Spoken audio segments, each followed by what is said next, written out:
Hej Merkur. I dag skal jeg arbejde med koordinatsystem. Et koordinatsystem, det er et system, hvor man kan via nogle koordinater finde nogle præcise punkter. Der er en y-akse, som går opad, og en x-akse, som går vandret. På akserne der er en masse tal.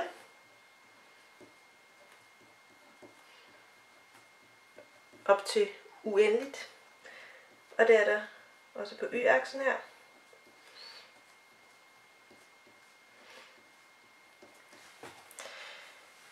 Når man har et koordinatsystem, så kan man skrive nogle koordinater ned. Koordinaterne det er et bestemt punkt på koordinatsystemet.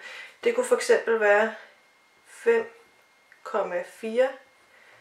Et koordinat det skriver man på den måde inden i en parentes med et komma imellem tallene. Det første tal, man skriver, det er det tal, der går hen ad x-aksen.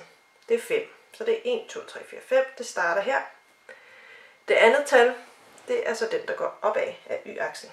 Så det er 5,4. Så det punkt, der er 5,4, det ligger lige her. Når I skal arbejde med det, er det vigtigt, at I husker at skrive x-koordinatet først. Hvis I nu mener det her punkt, man kommer til at skrive det omvendt, så ligger det her punkt et helt andet sted. For så går man 4 hen af x-aksen og 5 op, og så ligger punktet her. Så husk det. X-koordinatet skal først.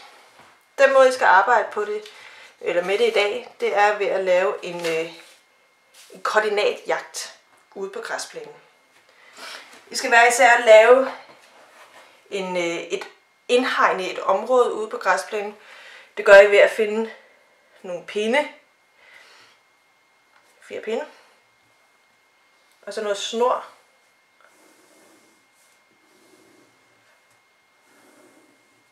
Sådan der. Inde i den der indhegning, der gemmer I 3 mælkekartonkapsler, som I graver sådan lidt ned i græsset, sådan så man ikke kan se det ovenfra. Hver kapsel skal svare til en matematisk opgave. Så de har nok hver forskellige en farve hver. Det kan være gul, grøn og rød. Dem, der så skal prøve at finde de her ting, når de så rundt på græsplænen her, så finder de den gule.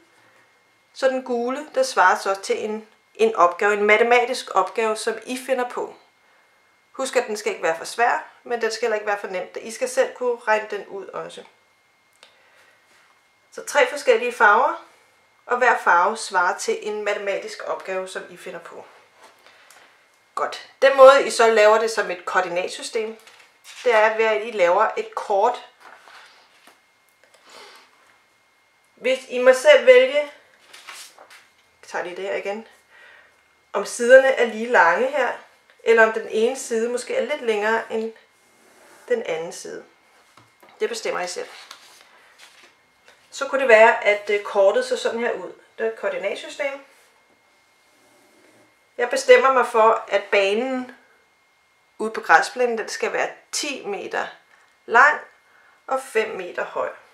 Så skriver jeg 1, 2, 3, 4, 5, 6, 7, 8, 9, 10 og 1, 2, 3, 4, 5, nej, du kommer op til 5 jo. Sådan.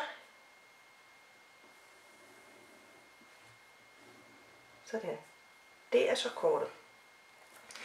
I skal huske, nu tager jeg lige det her igen, ude på græsplænen skal I huske at markere den her pæl, en af pælene, så man ved, hvad vej kortet vender, når man har kortet.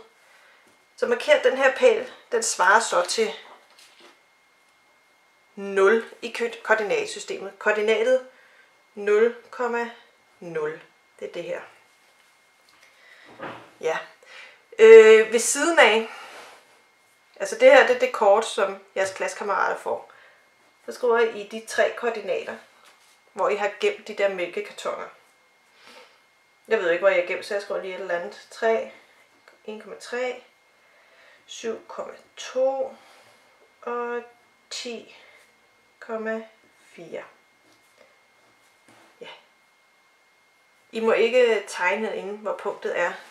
Det må de selv finde ud af, når de kommer ud på græsplænen og prøver det. Ja, det tror jeg, det er det, I skal vide indtil videre. Ellers så spørger I bare.